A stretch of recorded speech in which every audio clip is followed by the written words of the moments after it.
That the broadcasting starts. Hi everyone, good afternoon to this final keynote address of this workshop. My name is Nihit Goel and I'm an assistant professor at the Faculty of Technology Policy and Management at the Delft University of Technology. It gives me great pleasure to introduce our next keynote speaker, Dr. Harish Hande. Dr. Hande is recognized as a pioneer of rural energy service across the globe. He's the founder and the CEO of Selco Foundation, which is based out of India. He wanted to burst the myth that while solar energy is environmentally desirable, it is very expensive and only the rich can afford it. Through Selco, Dr. Hande successfully demonstrated that decentralized energy solutions, particularly those powered by solar, can be truly sustainable, provided it is implemented combining appropriate technological, financial, and ownership models suited to cash flows and local contexts of the poor. In order to catalyze deployment of sustainable solutions, Selco operates at every level of the system and at every point in the supply chain to build an ecosystem that increases accessibility, affordability, and appropriate renewable energy solutions for the poor. Today, Selco is an umbrella organization, each tasked to address gaps in the energy access system, namely Selco India, an energy access enterprise, Selco Foundation, a non-profit R&D company, Selco Incubation Center, which nurtures grassroots energy enterprises, and finally, Selco Fund, which deploys patient capital. For his pioneering efforts, Dr. Hande has received many national and international awards, including, more recently, the Skoll Award for Social Entrepreneurship and Asia's prestigious Ramon Magsaysay Award for his pragmatic efforts to put solar power technology in the hands of the poor through his social enterprise, Selco India. Dr. Hande is incidentally at the Tanzania airport, so he wouldn't be able to deliver his address live, but we have his recorded keynote address, and he'll try his best to log in towards the Q&A so that he can answer questions that we have for him. So let's start with the video presentations. Good afternoon, good evening. Thanks so much for inviting me for this session at a very critical time for all young engineers. I guess you're at the right time.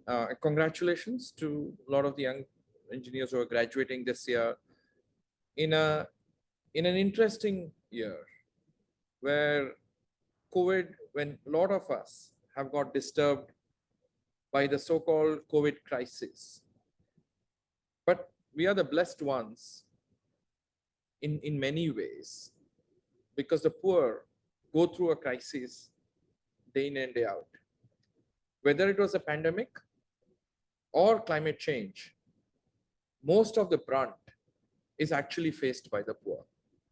And today the COVID crisis is just a trailer to the actual crisis, which is much larger than this. It's a climate crisis.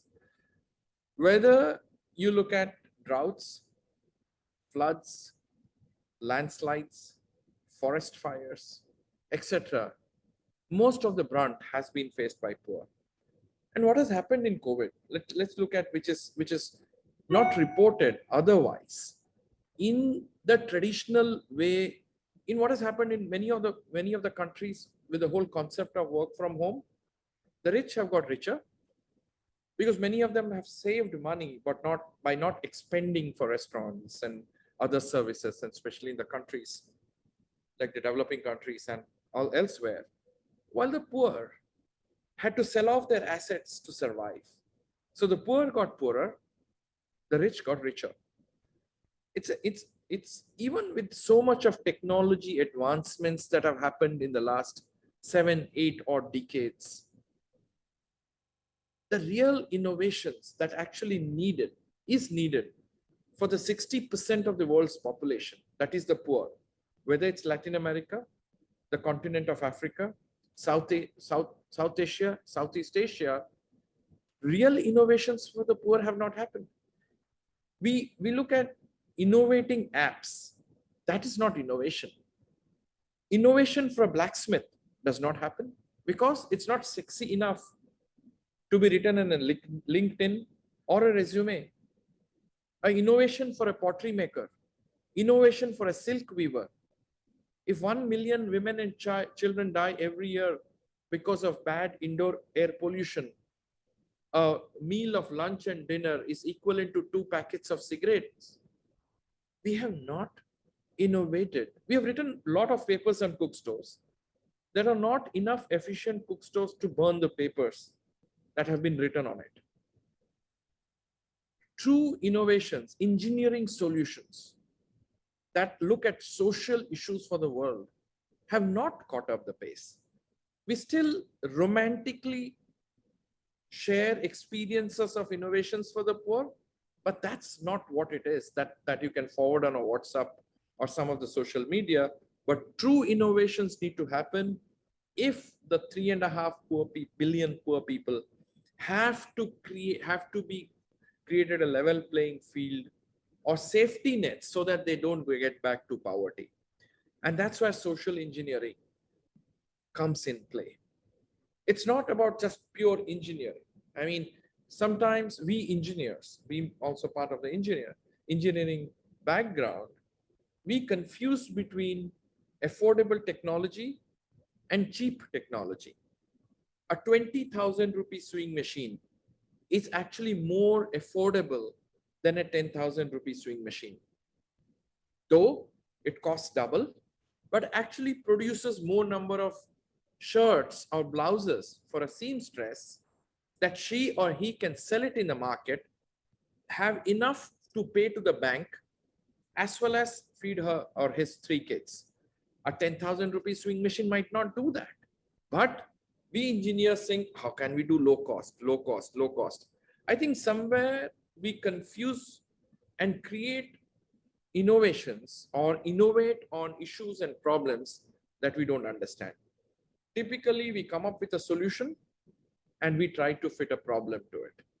And that's been the issue, that the 3.5 to 4 billion people in the world are still poor because we have not been able to innovate for them, because we have not got into the shoes of their shoes where we understood, articulate, and own the problem. We own solutions, but we don't own the problem.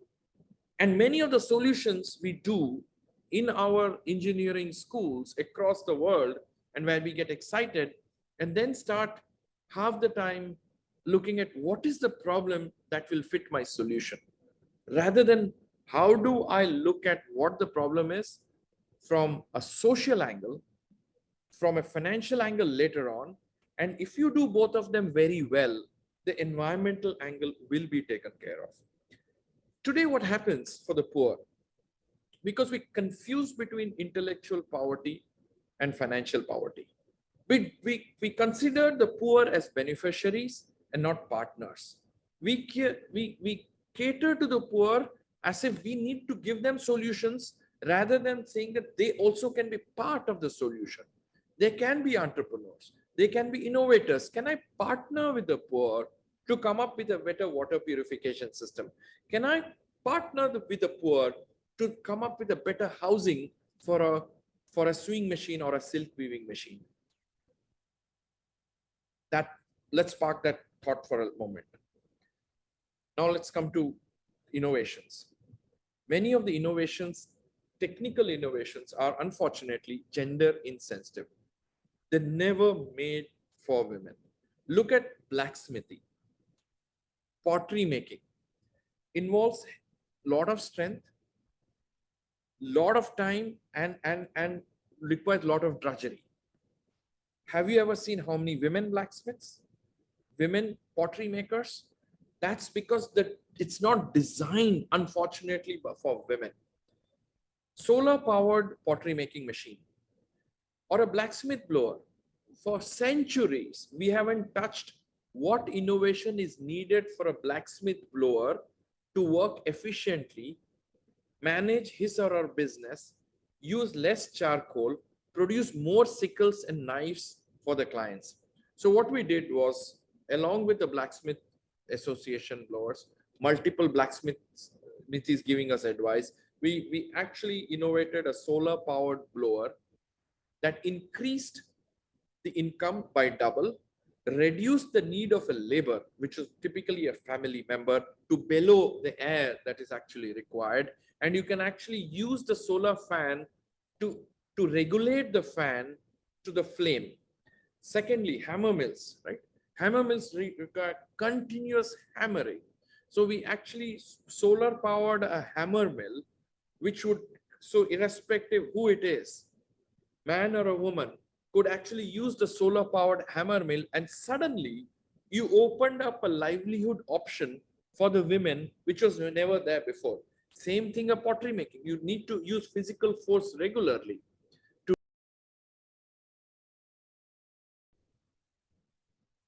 So we innovated a solar pottery maker, which actually made it less drudgerous for women to use that. And imagine in the rural areas, when you're running a rice mill, most of these rice mills have diesel generators, because when the power goes off, you not only need a man to start the diesel engine, but you need a strong man to start the diesel engine. And what happens is, such a lot of women are not able to get into the business of rice milling. So what we worked to create a solar powered rice mill that led to women folk taking it up as an entrepreneurial or livelihood options. So engineering is not only of creating some technology. Engineering is about the holistic nature of understanding the problem, not only from a technology perspective, but from a social perspective, from a gender perspective, from an inclusive perspective, from impactful generational perspective. If I am going to innovate something today, is it going to be used by 2 generations, or it's just a fancy technology that will be used for some time and then will have irrelevance, just like many of the iPhones, then you keep doing the versions one up on the other. And that is an exciting time. All of you are in such an exciting time of where you can create a sustainable world by mixing innovation, poverty, technology, and with all the added benefits, climate. So this is the time for us to push back and saying that development and climate are disconnected. It is not. Many of the poor who are in the flood areas, who are in the drought areas, can we come up with the better technologies, like for example, better water pumps with drip irrigation and cropping patterns for people in the drought, so they don't need to migrate to the cities and overburden the cities. In the upper parts of Assam, in northeast of India, or in the Philippines, which is going to take the highest brunt of climate change, how do we make the poor resilient to the floods and to the typhoons and cyclones? There are technologies. Housing, so in terms of how do you make that housing more resilient? How do we create livelihood opportunities that are climate resilience? And that is why we need all your powers, all your thinking brains, not to create innovations only for the top 10%, but how can your innovations be truly impactful for the 50 to 60% of the world's population that's coming up? Can you imagine if that 50, 60% of the world's population started to relook at economy like most of the middle class and above middle class, the world will be really fried. And so it's high time we have a window of 5 to 7, 8 years by 2030 that we create a lot of these technologies that can be adapted by the poor, leads to future mitigations. The other thing that I would like to tell to the engineering students, when you're trying to innovate, and especially in the social space, make sure that you're cross-cutting. You're cross-cutting, that you have in your own team, you have a financial person, you have an architect, you have an anthropologist. You are able to come up with a solution, because you need a finance person to actually say, if you had created this particular value of a sewing machine, that could actually lead to extra value of the shirt that he or she is sewing, then the economics actually works out. The architect will say that the design of the living room or the place where somebody puts the sewing machine is designed in a manner that is good for a sewing machine, that is good for the family and good for the well-being of the person who is actually working on it. Or a better design of a pottery maker's kiln, where so that the smoke goes out of the house. So the architect will say, if you had designed the kiln in a better manner, the smoke would have gone out, leading to less indoor air pollution and leading to much better, healthier life for the pottery. So we need to cross cut. We need to be in part of the teams that think finance, that think built environment, that think like anthropologists to, okay, is this something that what I am going to intervene makes sense 5 years down the line? So Selco over the last 20 years has been trying to create innovation, or no, create this, do these implementations in the rural areas by not saying that, okay, we listen to the community, but a lot of my colleagues actually come from the community. It's not about, I'm going to listen, I'm going to do a survey, I'm actually coming, but the articulation of the problems never is in form of a survey. Articulation of a problem is never done on, okay, can I ask a bunch of 10 survey questions and then I'm going to articulate the problem? No, the feeling of the problem needs to come into you.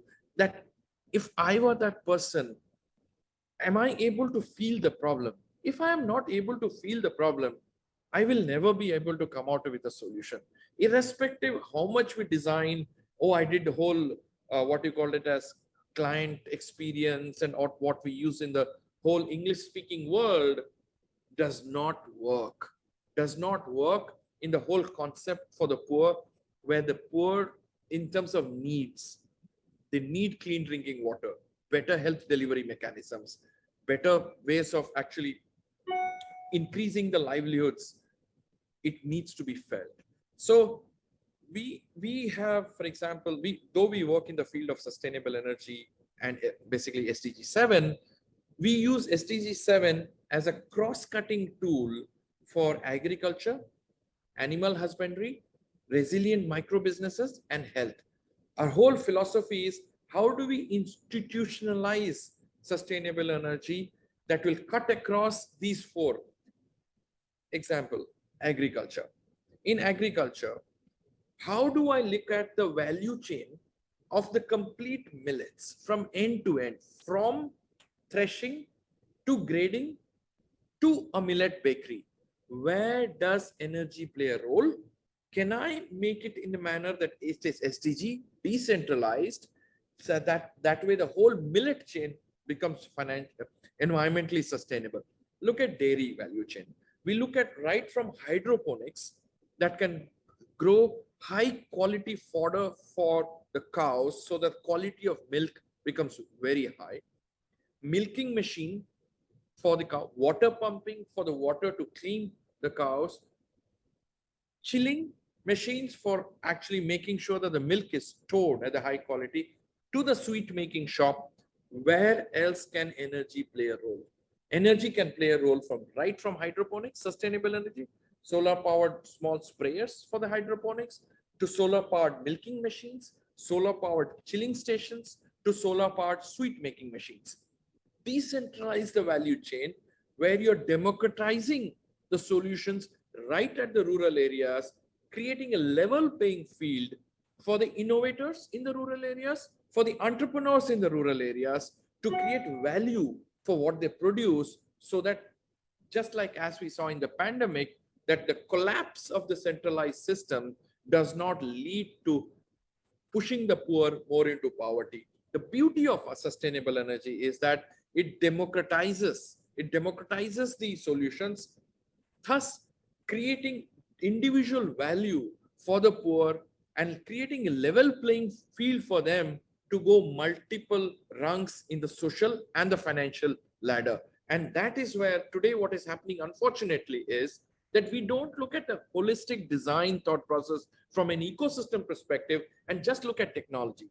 or just look at finance, or just look at delivery models, all have to be looked at the same time in a manner to deliver the sustainable way of sustainable solutions right at the doorstep of the poor in a manner that they don't have to spend extra money that you and me take granted for. Same thing, for example, how do remote communities have dental services? Even if you created a dental hospital free, it's actually not free for the poor to come to the dental hospital. The cost of the bus charge, the cost of loss of labor for a couple of days is enormous. Why? With all the brilliant engineering of around the world, that we have not created a good solar powered dental chair. Today, what happens is we put all these bells and whistles in a dental chair, making it super, one is expensive and super energy consumer. Because it consumes more energy, you need to put in a large hospital. And if I design solar, you will say solar is expensive. I just need 4 features, 5 features. I don't need 120 features of a dental chair. Had you innovated to make it foldable, powered by solar, I would have delivered dental services right at the doorstep of the poor. And he or she would have paid for it because he or she is actually saving on the labor, or actually earning and not losing the job, as well as saving on the bus charges. The poor will pay for it if we are able to create these technologies that can go to the doorstep. The beauty of a foldable dental chair powered by solar, you're democratizing health dental services to the poor. You can democratize operating theaters. You can democratize livelihood options. That's looking at, but for that, we need to put our thoughts, brains together, that how we use the capacity, the intellectual strength of the poor to be on the same table of innovation like anybody else. I can get numerous examples in, for example, now poultry.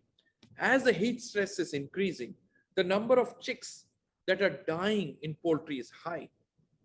Typical farmer in hot areas loses 10 to 20% of his chicks while the brooding is happening. A good built environment with high efficient cooling system run on solar could increase the incomes for the farmers during heat stress areas. And we know the temperatures across the world is increasing. The drought areas are increasing. Why can't we actually come up with solutions that the poor don't have to take the brunt, where you and me are actually responsible for the climate and not the poor of this world? So we have an obligation to create these innovations and solutions for the poor so that the generational poverty is stopped, which leads to social unsustainability that you see in many countries like Brazil, Ecuador, etc. When people, and what I mean by that is, once you are not creating solutions for the poor, a brilliant rice farmer, a brilliant peanut farmer, right in the rural areas, because of drought or floods, leaves everything and comes to the city to become a taxi driver or a guard of a villa. So what have we done is we have delinked, we have actually destroyed and drained the people's knowledge. There's a brilliant rice knowledge. If they had a LinkedIn profile, he would have been a brilliant rice farmer. But we have basically got him from the rural to the urban areas, from a brilliant rice farmer. Now he or she has become a guard of a villa. We have de-skilled. We are de-skilling the rural areas across the world because we are not innovating for drudgery and for climate resilience. So if thousands of people across the world, and especially the developing South, moving from rural areas are cotton farmers, rice farmers, peanut farmers, those coming to become and working in a slum area in any, you are draining the knowledge that was gained historically for generations. You're de-skilling, and that's more dangerous. That's exactly the point of today's engineers is, how are we using social design, social sustainability, environment, climate thinking, climate resilience to make sure that we don't go into generational poverty, because number one is not only generational poverty is very expensive for the countries to keep feeding, while we have solutions to make them resilient on their own, it's expensive in terms of unable to create future job for the youngsters who have aspirations with the advent of social media and democratization of things like YouTube, that youngsters in resource poor areas are are like also have aspirations, also have passion, also have common sense and intelligence. If we do not channelize those passion, intelligence for the betterment of human society together as partners, we are going to create social unsustainability. So it's a very, very, what you call, apt time. And it's a moral and ethical time for all of us to do. It's not about a do-good feeling. Oh, I am also in the social impact space. I think those is gone. We are not in that. It's an obligation. It's a fundamental right, and it's our duty to create innovations for the 4 billion people. Otherwise, overall, not only environmental sustainability that we all talk about 1.5 degrees after COP26, but more importantly, that we have a responsibility that the poor don't have to go through this crisis day in and day out because of our lack of understanding, our unusual patterns of consumption, and our immoral behavior of actually continuing to consume, which is actually leading to the problems that the poor have to face across the world. So I'm requesting all the engineers, all the budding engineers and the professors, everybody, academicians, let's lay less emphasis on writing papers. Let's lay less emphasis on how efficient my paper is or where my paper was published. I think those times have gone. I think our goal is to be, if you're a professor and writing a paper, the goal on the last page should be how much impact will that paper actually make to the world. And to my young colleagues and young engineers, make sure in next 10 years, each one of you come up with 3 innovations, whether it's technical innovation, whether it's financial innovation, whether it's delivery innovation.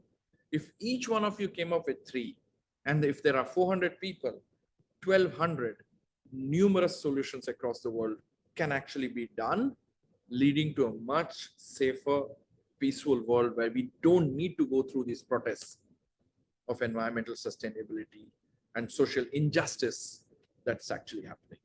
Thank you very much for inviting me. It's a great pleasure, and looking forward to your questions. Thank you very much. So this is the end of the keynote of Mr. Harish Hande. Nihit, are you in contact with him? Did he manage to get here from the airport? Yes, Gerdine, he did manage to log in from the airport. Great. Dr. Hande, are you available with us? Can I confirm that you can hear us? Hear you. Should I put my video on? If the internet connection is stable, then I think it's good. Yeah, that's okay. Perfect. Thank you so much. So first of all, thank you for agreeing to address us. It's been a pleasure to listen to the keynote. I have so many questions, but perhaps I'll start with one about what led you to this path. So while listening to you, I was curious about how you decided to move into this space. What motivated you to take this route, and how did Selco Foundation get started?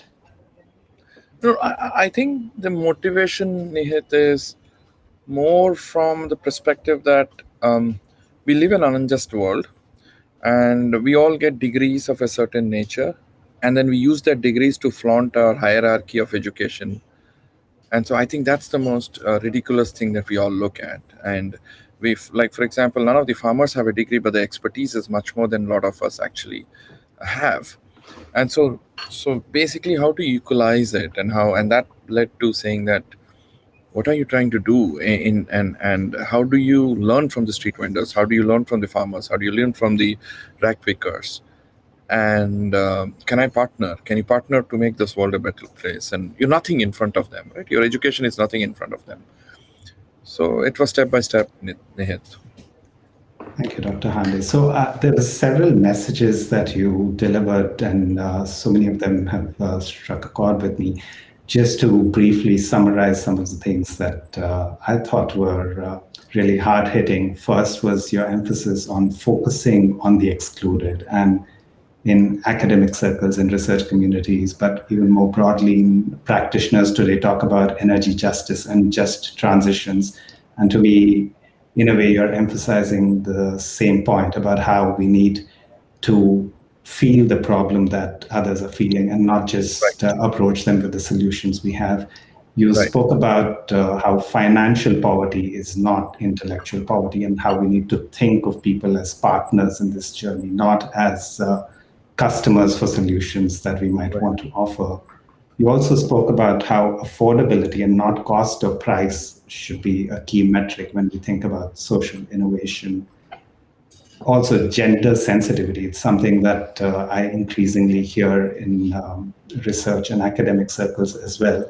How innovation needs to be inclusive, how the design needs to make sure that it addresses different strata of society, both men and women Right. equally, so on and so forth.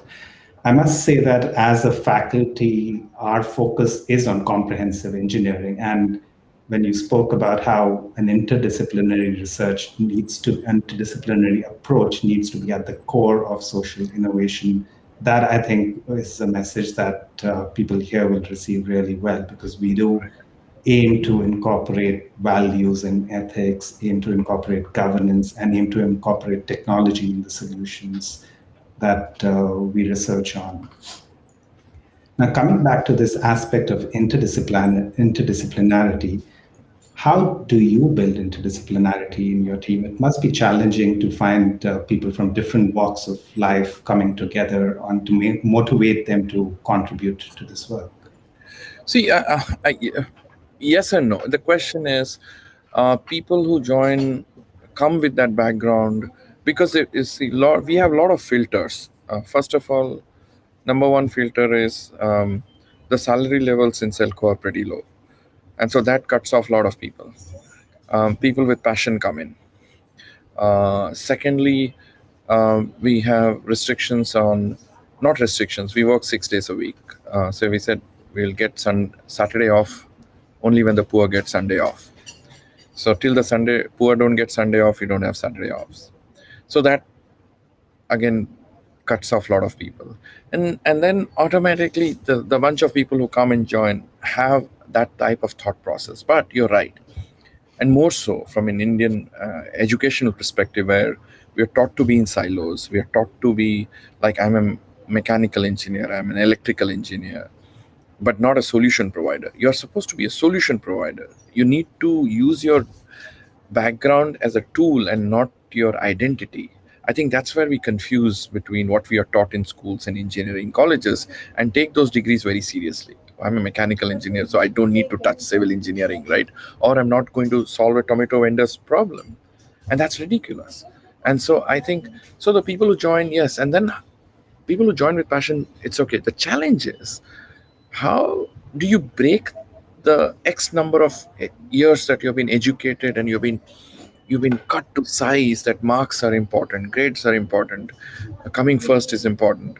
I think those are far larger challenges that are ingrained in people's philosophy is to break. And who are left after we call this whole orientation period of ragging or whatever you call it is are people who then have fun working.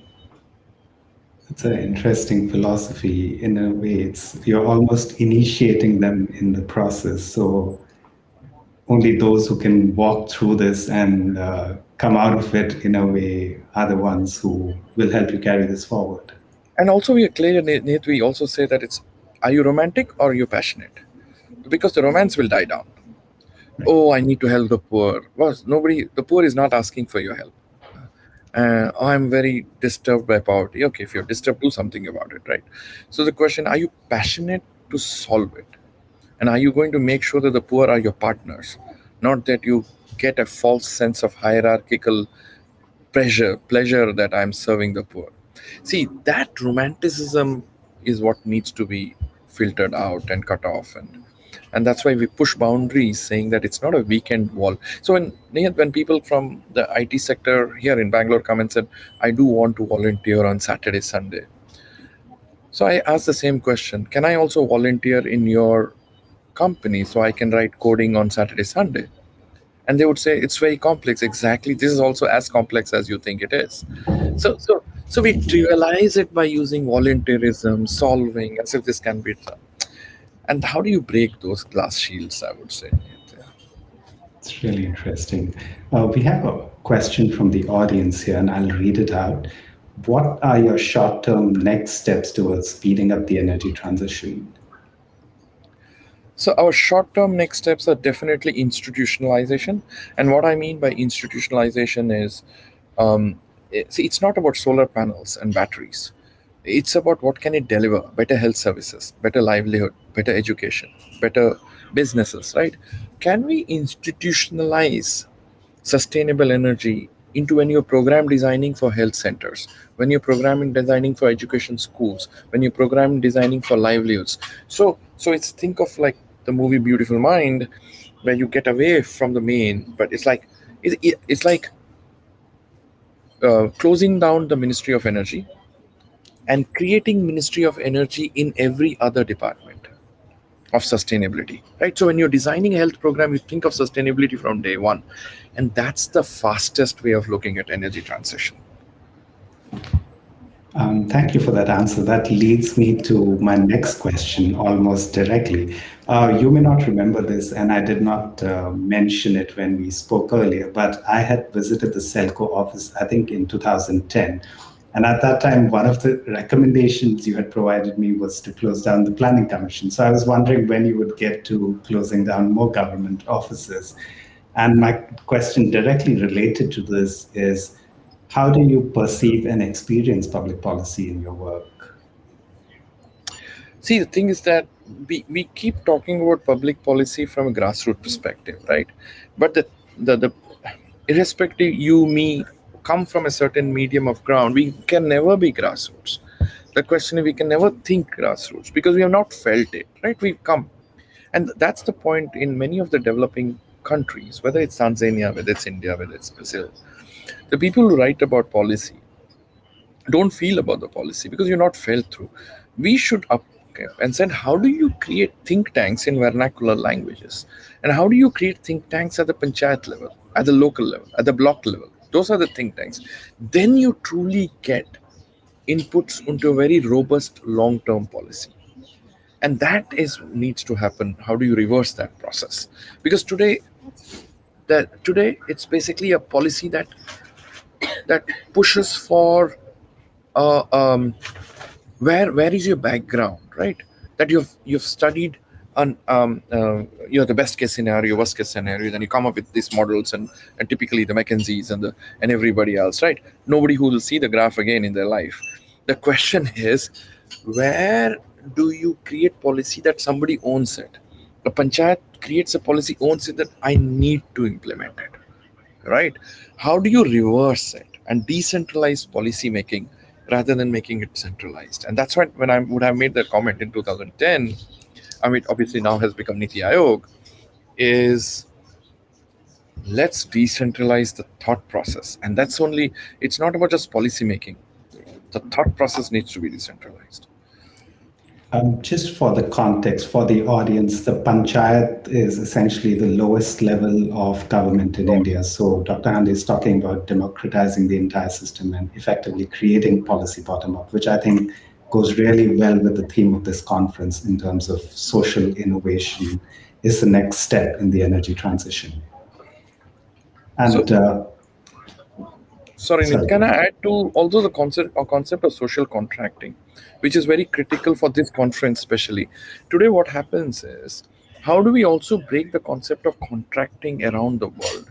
Where social contracting, in a sense, when a particular state or a district in the Netherlands, or a local district in Netherlands, or a local government in Netherlands, or a local government in India has to contract out a certain consultancy or a thought process, many percentage of points should be given to a local team.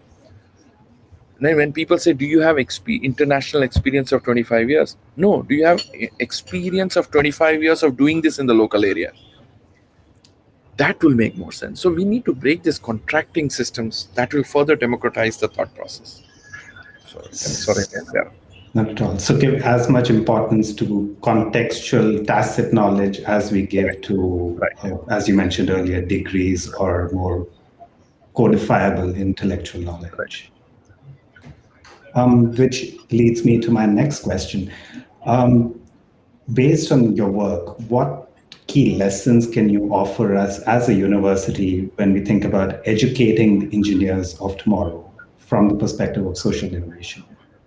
I think pushing the engineers to think, across. Many of the engineers are very afraid of finance in many ways, and many of the engineers are afraid of other than engineering, saying that can you work in teams that are, if you're of 4 members, there should not be another engineer in your team.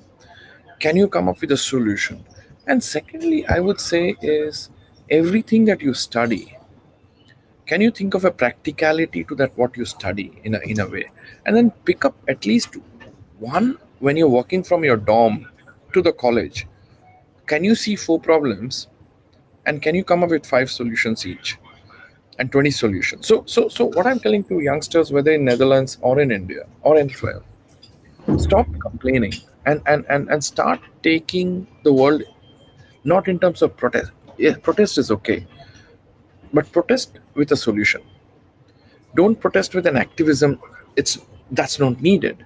But if that's not needed, what's your alternate solution to it? And so we engineers have enormous, and to university in here, it's like, can 50% of the problem statements comes in the red in the SDG rim, and pick up the toughest terrains in the world, and can you create those solutions in the next 5 years, so that we have 5 more years to implement by 2030, so many of the countries can achieve their SDG goals. So we need to stop looking at our passport and which country I belong to. The only passport we have is humanity, and we need to solve it. That's again something that I think resonates really well with this approach we are increasingly adopting in our curriculum of focusing on international grand challenges and then Right. figuring out how we can train engineers to, over the 2 years, address some of these grand challenges through their work. And one more thing, I'm glad you asked that question. It's and also, if the engineers can think about social delivery models, it's not that you created a fantastic technology innovation.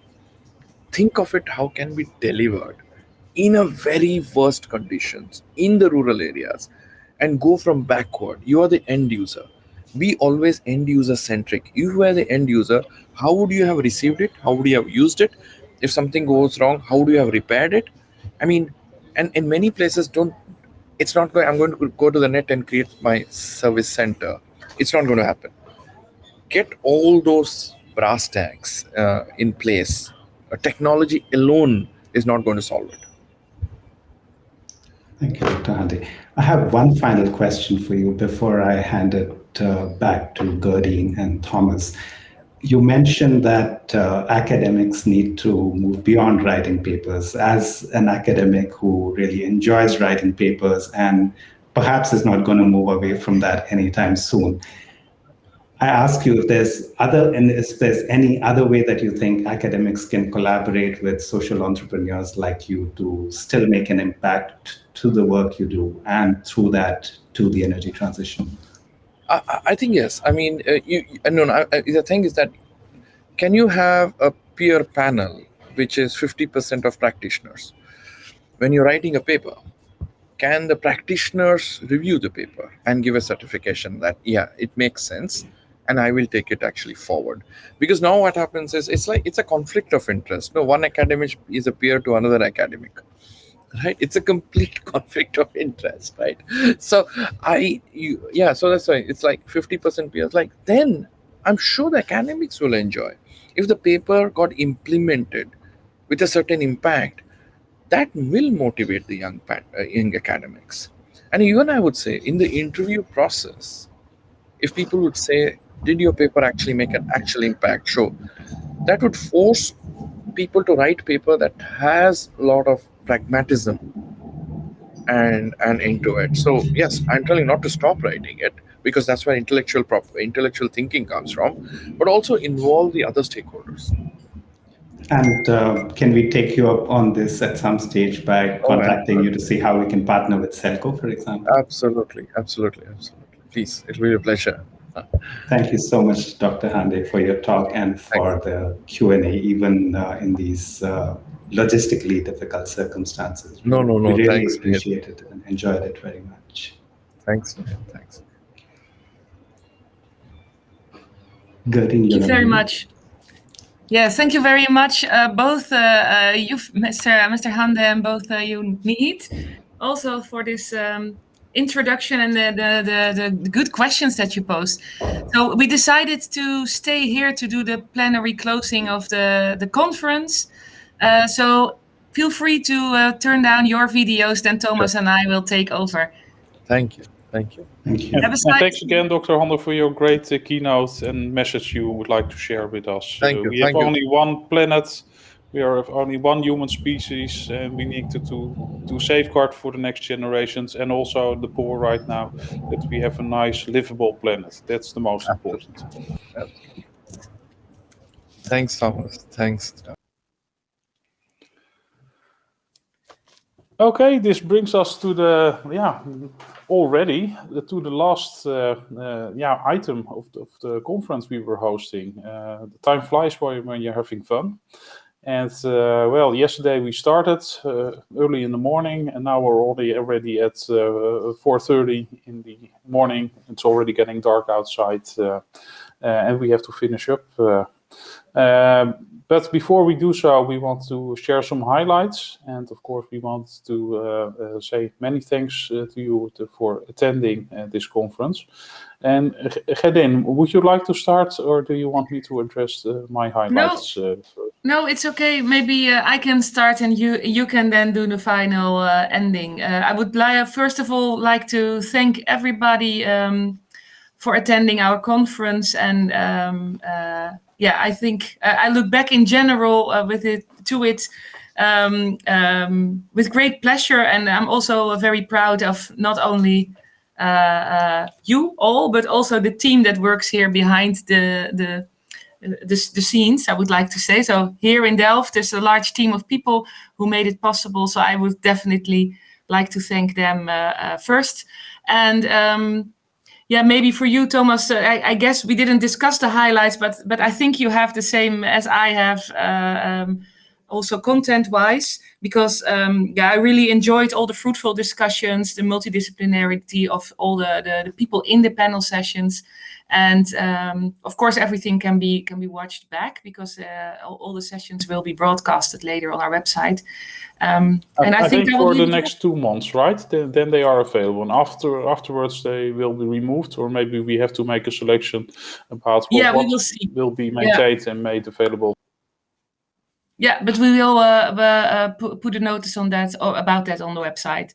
So I think I will leave it with that, and I give you the final closing word. Many thanks, Gedin. I also enjoyed the conference and all the lively debates and great presentations as well. It was also, nice to have it online, given the difficult situations with over 23,000 infections a day here in the Netherlands. So this is the right way to do it. It was also a nice way for us to get to learn how to organize an online conference. But let me get to the highlights. I wrote down 6 of them. And basically based on what we experienced today, because yesterday Gedin and I already addressed the highlights of yesterday, although they were also great and we liked them a lot. But for today, I would like to say the following. First of all, I think we had a great kickoff with the keynote of Dr. Julia Wittmeyer, addressing the latest theoretical and empirical type of research in social innovation in the energy transition. addressing social innovation as a dynamic process leading to transformational change in order to bring about low carbon energy transitions, but at the same time also looking to achieve things that help the well-being of children and communities, like Dr. Hande also just addressed. And the way she presented, let's say, the classification and categorization of different types of social innovation and the strategies they use, I think that that's a huge pathway for future research into the phenomenon of social innovation in energy or in energy systems. Secondly, I would like to mention the highlight of the wake-up call Dr. Harish Hande just presented. We researchers, we shouldn't only sit in our ivory tower and write papers. We do love writing papers, conducting research, but it's also important, it's even most important, like you just addressed, to have an actual societal impact, to make the world a better place.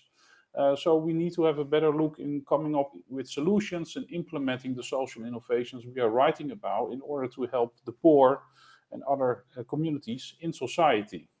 So it is important to use, to research social innovation, but also use social innovation as a means to maintain or improve social capital and the climate resilience of communities.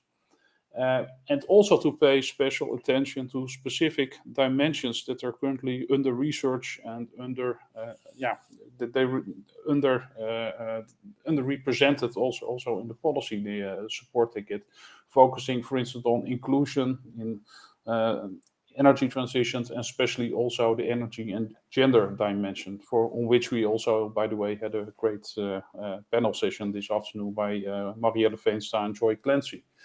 And in line with the keynote yesterday by Professor Patrick Devin Wright, I would like to stress that it's important that the researchers indeed should not remain in the ivory tower and should engage in real-life practice, also paying attention to place attachedness, so to further understand why communities are not satisfied with solar meadows or wind turbine projects that are being erected near the place that they live or work. And moreover, in a nutshell, researchers should take more responsibility. And also, there are also research methods like participatory action research, in which researchers at the same time work on creating an impact in society, collect data which they can also use and then still get their publications out there. So there are also ways to combine these things, and I think that's the way forward. My third highlight is that although the title of the conference is Social Innovation Next Steps in Energy Transition, there is still a lot of attention necessary to the role of technology. So yes, social innovation is the next step in energy transitions, but not in the absence of technological or techno-economic innovations. And as Dr. Hande just mentioned with regard to solar technology, and also what Tineke van der Schoor, for instance, addressed with flexibility for developing new business models for community energy as SMEs. These new kinds of technology and technological innovations offer new opportunities, new business models, and way to move forward for social innovation as well. So they go hand in hand, and it's a co-evolution. The one cannot do without the other. And that's also, I think, where research should focus more on. It's not only social scientific research domain. Technology is is very important here. My fourth highlight addresses something I saw yesterday during the presentation, but also today during a session I led, that social innovation needs empowering. There are a lot of civic initiatives, but if they want to develop and if they are to blossom and to have a transformative societal impact, they need empowering. So they need to have the right institutional policy or legal framework to support them. And looking to community energy, yes, we have the clean energy package, which is currently implemented and transposed into national legislation in European member states. However, the way it is transposed to national, regional, and local levels of government doesn't necessarily have to be in the same mindset or be as empowering as the European Union wants it to be. So we had an example that the transposition in Germany in the letter was right, but the implementation and when the energy market auctions took place was basically implemented in a way that was very detrimenting to community energy initiatives. So it was implemented in a way that was not empowering at all to social innovations in the form of community energy. And so that's important to take in mind and looking to, let's say, political and policy developments in this regard. It's important to still also as a researcher to have a critical, reflective view on how this transposing process takes place and whether it actually leads to creating a fair level playing field for social innovation in societal domains like energy markets. As a fifth highlight, again, that's kind of general. I saw great presentations, so I would like to thank all the presentation givers, panel chairs, workshop hosts, and of course the team that supported us. But I also saw that as compared to the previous conference we did in 2017, we still had a very broad a number of topics, a number of themes that were presented. And also on the topics that we had, like community energy, I saw other topics and emerge and being presented than I saw 4 years ago. So the field is developing. And I think also, given the quality of the presentations that was given, I would also be interested in seeing papers. So we're also looking forward to come up with ideas to publish work that was presented, maybe in terms of a special issue or as an edited volume. So I would like to invite the panel chairs and the workshop hosts to get together and to map what are potential contributions to these volumes or special issues. We will work on that, and when we find something, we will contact you. And finally, just don't forget, it's about social innovation. It's about coming up with solutions that contribute to SDG goals and change institutions. And come up with solutions that help underprivileged communities and also take a future-oriented approach. We're not only going to look back in history and look how social innovation developed, we're also going to come up with solutions that help to meet goals in the future and help communities. However, of course, this is some sort of criticism also to the way science was practiced for years. But fortunately, I can mention, Dr. Hande, that funding agencies nowadays pay a lot of attention to creating societal impact. If we are writing a national research agency research proposals or even for European funded projects, there has to be attention to creating societal impact. We have to develop theories of change with milestones and deliverables, showing how we're going to make an impact. But of course, we have to really make an impact and not just on paper to tick the box. Nonetheless, this is also critical, and we are currently working on developing such proposals, working on projects to have a direct impact as well. And for instance, I'm currently working on 2 European projects with community energy and helping more than 5 actual cases to bring about a low carbon solution to ongoing projects. So in a nutshell, it's important to make an impact, and not just an academic impact with many citations, but also societal impact. And don't be a toothless tiger like the Glasgow COP26. So those are my final words. I would like to thank you for your presence and hope to see you somewhere next time when we organize a conference in the future. Bye, everybody. Enjoy the weekend. Have a great weekend.